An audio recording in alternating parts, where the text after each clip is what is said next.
presidente.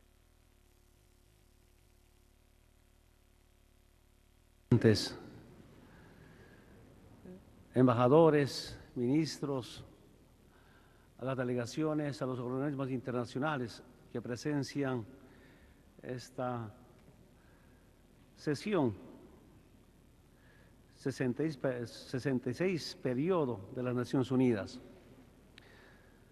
Estar en este foro es tan importante para expresar lo que sentimos, lo que pensamos, lo que trabajamos, pero también es tan importante expresar nuestras profundas diferencias entre presidentes, entre gobiernos, de la paz frente a la guerra. Con seguridad es un derecho tener diferencias, es un derecho que tengamos estas profundas diferencias sobre la vida, pero siento que la obligación de nuestra organización como las Naciones Unidas debe ser un organismo internacional que permita alinear el trabajo permanente de los gobiernos en función de cómo garantizar la paz, cómo garantizar la igualdad, la dignidad de todos quienes habitamos en el planeta Tierra. Cuando digo que hay una profunda diferencia entre la cultura de la vida frente a la cultura de la muerte, siento que va a ser difícil de entendernos con políticas económicas que concentran el capital en pocas manos. Los datos demuestran que el 1% de la población en el mundo concentra el 50% de la riqueza. Si hay estas profundas diferencias, ¿cómo podría resolverse la pobreza?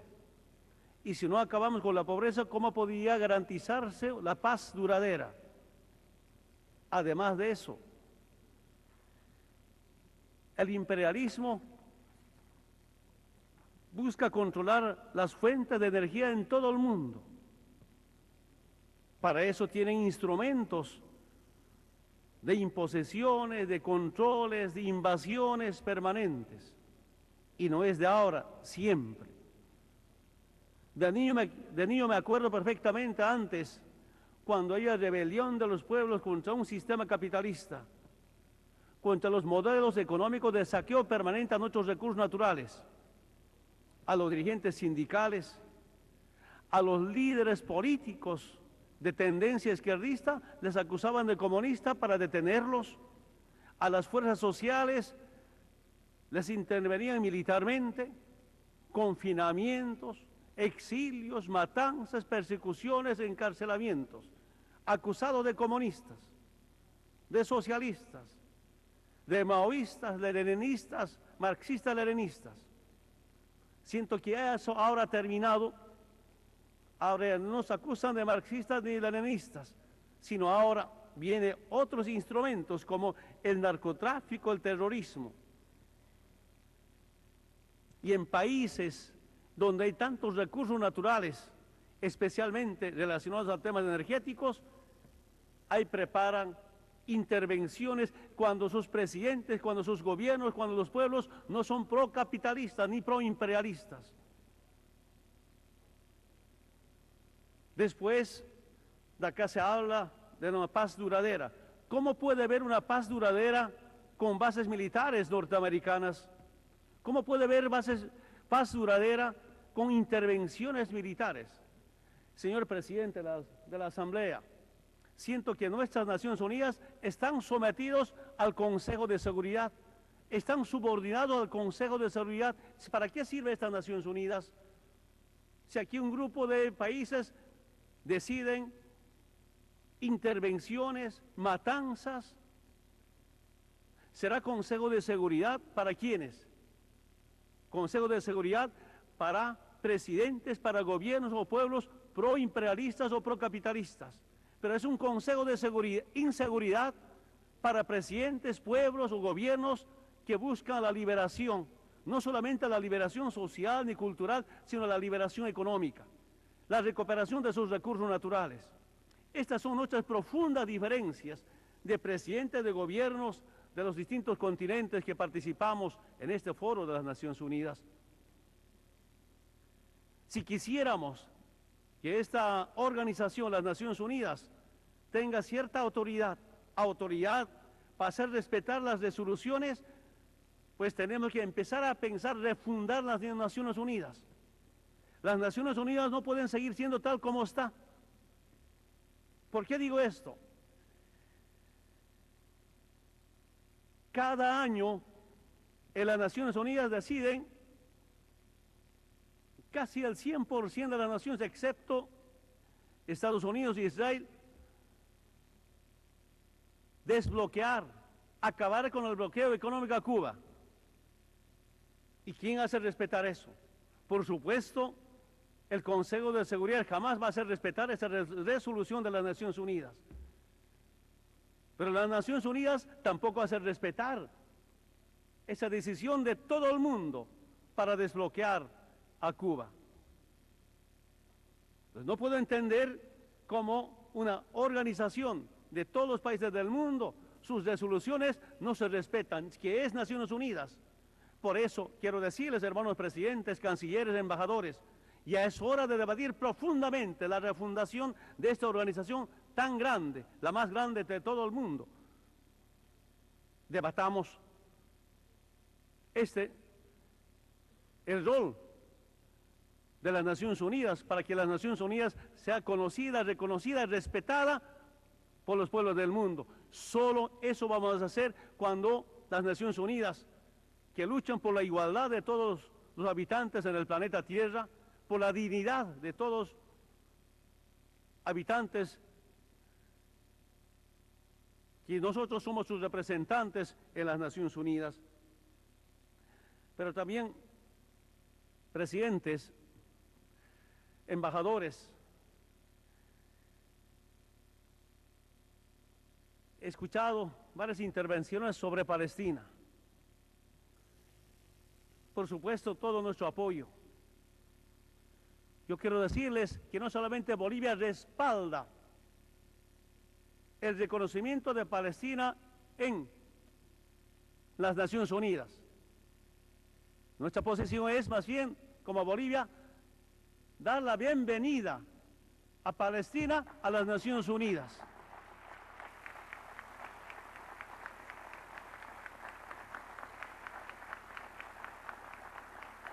Aquí una profunda reflexión.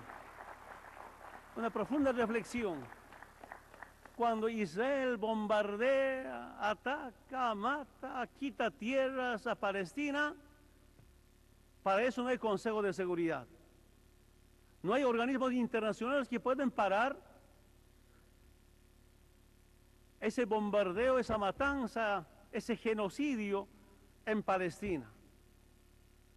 Cuando ha habido un golpe de Estado en Honduras, ¿dónde están las bases militares para defender a un presidente electo por el pueblo hondureño? ¿Dónde está el Consejo de Seguridad o dónde está la Comisión Interamericana de Derechos Humanos para defender la democracia en Honduras?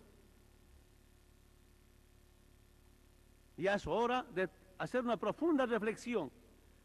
Pero cuando hay presidentes antiimperialistas, sus gobiernos anticapitalistas, y trata el imperio crear conflictos internos,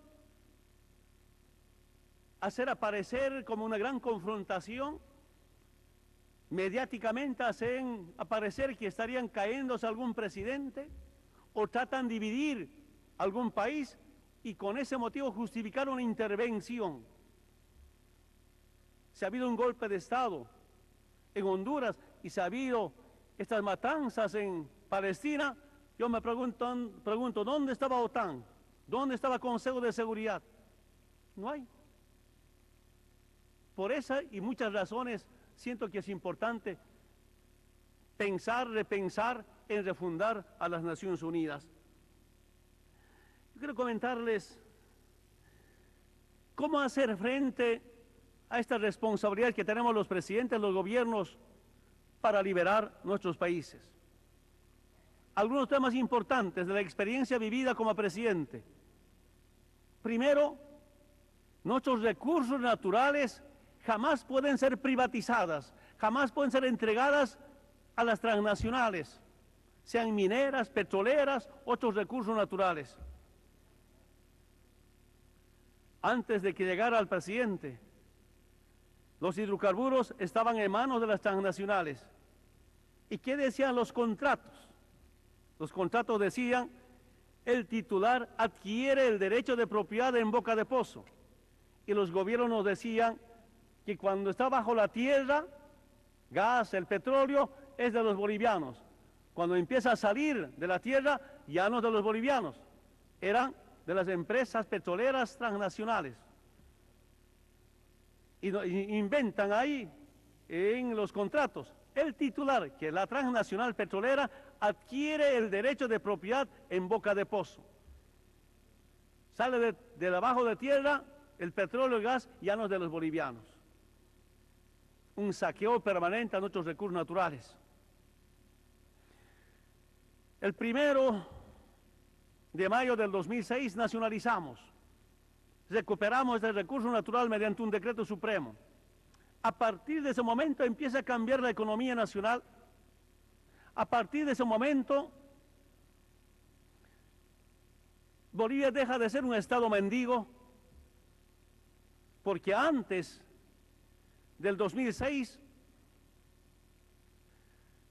les digo con mucha sinceridad, Bolivia es un pequeño país, a veces considerado un país subdesarrollado, un país en vía de desarrollo, no importa el término. Tenemos apenas 10 millones de habitantes. Que su inversión, el 2005, era apenas de 600 millones de dólares. Y más del 50% de la inversión eran con créditos o de cooperación internacional, menos del 50% con nuestros recursos. Y este año, ¿cuánto la inversión? Inversión, 3.600 millones de dólares.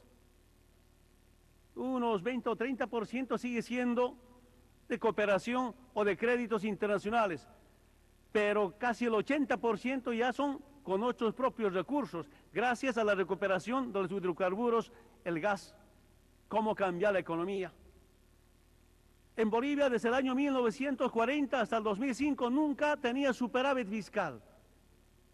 Era déficit fiscal. El primer año de nuestra gestión, 2006, ya tuvimos superávit fiscal. Además de eso, creamos algunos bonos rentas para la niñez y para la vejez. Empezamos a democratizar la economía nacional al margen del crecimiento de la inversión. Desde la fundación de Bolivia, 1825, hasta 180 años, hasta el 2005, ¿cuánto eran las reservas internacionales de Bolivia? 1.700 millones de dólares. Es decir, en 180 años, gobiernos liberales, dictaduras militares, gobiernos neoliberales, solo habían ahorrado para Bolivia 1.700 millones de dólares. En menos de 6 años, ahorramos 10.000 millones de dólares. Ahora Bolivia tiene 11.700 millones de dólares de reservas internacionales. El 2005 era el penúltimo país en las reservas internacionales y ahora mejoramos bastante gracias a la recuperación, nacionalización de los hidrocarburos. Por eso quiero decirles, compañeros presidentes, embajadores, ministros, recuperar nuestros recursos naturales, que los recursos naturales estén en manos del Estado. Es tan importante para mejorar la economía y no podemos privatizar, entregar estos recursos naturales a las transnacionales. Está bien que tengamos socios, pero las empresas no pueden ser patrones ni dueños de nuestros recursos naturales. El Estado, el pueblo debe ser dueño de nuestros recursos naturales. Yo puedo comentarles esta pequeña experiencia que felizmente, gracias a esa decisión tomada, escuchando el pedido clamoroso del pueblo boliviano, empezamos a cambiar la economía nacional. El segundo tema, los servicios básicos jamás pueden ser de negocio privado. Agua, energía o luz, teléfonos, Esta mañana alguien decía que los productos agropecuarios van subiendo con 25%, 30%, hasta 50% desde hace unos 4 o 5 años. Es verdad que suben porque no tenemos todavía el control a la producción agropecuaria. Pero sí, cuando el Estado tiene control a los servicios básicos, en Bolivia, ni las tarifas de energía eléctrica, ni teléfonos, ni agua potable sube de precio. Eso es lo básico. Por tanto, los servicios básicos deben ser la responsabilidad del Estado y no del negocio privado. ¿Cómo es posible que podamos permitir que el agua, a Aguas Vida, sea un negocio privado?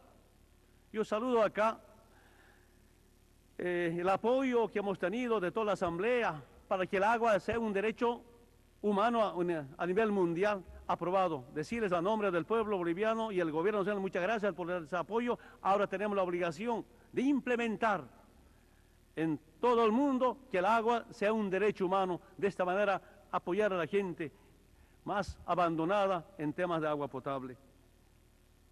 Un tercer elemento, que es una lucha permanente de los pueblos, la dignidad de soberanía. Quiero decirles que a mí también me dejaron con una base militar norteamericana en Bolivia. ¿Y qué hacían los uniformados extranjeros norteamericanos armados en Bolivia? Comandaban a la Policía Nacional, comandaban a las Fuerzas Armadas, por decisiones políticas de expresidentes, de ex partidos que pasaron por el Palacio Comido, por el Palacio Quemado, como se conoce en algunos sectores sociales. En esa pista, en ese aeropuerto de Chimoré, no se podía aterrizar si no tienes permiso de la Embajada de Estados Unidos. Pero ese hecho nos ha hecho despertar que tan importante había sido defender la dignidad y la soberanía de nuestros pueblos. Desde allí se gesta un gran movimiento, no solo social, no solo de carácter cultural, sino una lucha electoral. Desde allí empezamos a construir un movimiento político de liberación, de dignificación de todos los bolivianos. Eso me permitió llegar a la presidencia. Llegamos a la presidencia, cerramos la base militar. ¿Cómo es posible en este nuevo milenio, siglo XXI, todavía podemos tener bases militares en todo el mundo? ¿Cómo es posible que en este milenio todavía haya intervenciones por decisión del Consejo de Seguridad? Es una amenaza a la humanidad, es un atentado a la dignidad de todos los países del mundo. Y por eso quiero decirles que tenemos que desarrollar unas propuestas para las Naciones Unidas que permitan no solamente liberarnos, sino también dignificar a todos los habitantes del planeta. El cuarto elemento, sobre las entes financieras internacionales. Yo me acuerdo cuando era dirigente sindical que los gobiernos de turno nunca podían conseguir recursos económicos para inversiones. Y nos decían que Bolivia no tiene capacidad de endeudamiento, Bolivia no puede acceder fácilmente a los préstamos internacionales. Pero el Fondo Monetario Internacional, ¿qué hacía? Condicionaba a los gobiernos. Se privatiza las refinerías, se privatiza la Entel, telecomunicación, te vamos a dar créditos de 30 o 40 millones de dólares. Una banca usurera, créditos condicionados, que esos créditos condicionados con seguridad no dan ninguna solución. Además de eso, no hay créditos para estados, no hay créditos para sector productivo, sino servicios y comercio. Y créditos, especialmente a las transnacionales. Cuando llegué a la presidencia, Una empresa petrolera me decía, el gobierno nos tiene que garantizar 100 millones de dólares para la construcción de un gasoducto. Si yo me preguntaba, ¿para qué sirve esa empresa petrolera transnacional si el gobierno tiene que garantizar un crédito de 100 millones de dólares? La Transredes. Finalmente, esta petrolera no estaba conspirando políticamente. Como estaba conspirándonos, decidimos nacionalizar la propiedad de esta empresa petrolera, Transredes, que eran dueños de los ductos de gas, de petróleo. Expulsamos y finalmente nosotros como empresa del Estado, Yacimientos, empieza a invertir y no nos hemos prestado ni un dólar. Ya está en construcción el gasoducto GCC, gasoducto Carrasco-Cochabamba. Pero se seguía, la transnacional seguramente nos hubiera obligado a que garanticemos un préstamo, un crédito para la transnacional. Ustedes saben, amables oyentes, que yo vengo del movimiento campesino indígena y en nuestras familias, cuando se habla de una empresa, se piensa que la empresa tiene mucha plata, carga mucha plata, son millonarios. No podía entender cómo una empresa pida al Estado que se lo preste plata para la inversión correspondiente. Y por eso digo que estas entes financieras internacionales son los que hacen negocio mediante las empresas privadas, pero quienes tienen que pagar eso justamente son los pueblos, los estados. Entonces tenemos que empezar a crear otras instancias financieras. Felizmente, en Sudamérica estamos avanzando muy bien. El Banco del Sur, que será un banco totalmente diferente que las bancas usureras, que lucra y especula. Eso tiene que terminar. Esta integración regional para liberarnos de cierta dominación, es importante profundizar, aunque en Bolivia tenemos que recuperar o resolver algunas barreras que tenemos. Barreras que tenemos algunos países de UNASUR, por ejemplo, Bolivia con Chile, tenemos una demanda histórica para retornar al mar con soberanía, al Pacífico con soberanía. Por eso, Bolivia ha tomado la decisión de acudir a tribunales internacionales para demandar una salida útil, soberana, al Océano Pacífico. La resolución 37/10 de la Asamblea General de la ONU, 15 de noviembre de 1982, establece que acudir a un tribunal internacional de justicia para resolver litigios entre estados no debe ser considerado como un acto inamistoso. Bolivia se ampara en el derecho y la razón para acudir a un tribunal internacional porque su enclaustramiento es producto de una guerra injusta, una invasión.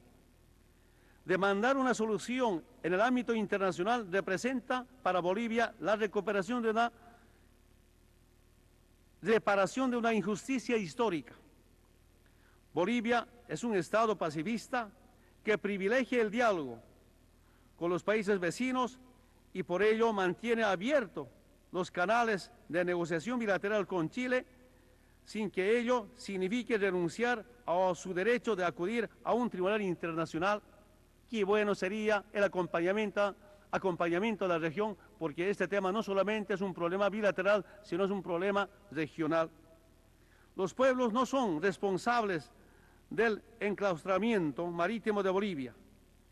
Los causantes son las oligarquías, las transnacionales, como siempre, se adueñan de sus recursos naturales. El Tratado de 1904 no aportó a la paz ni la amistad, ocasionó que por más de un siglo que Bolivia no acceda a un puerto soberano. Quiero aprovechar esta oportunidad para exhortar a las Naciones Unidas, a los organismos internacionales y especialmente a la región a acompañar todo este proceso para retornar al Océano Pacífico con soberanía.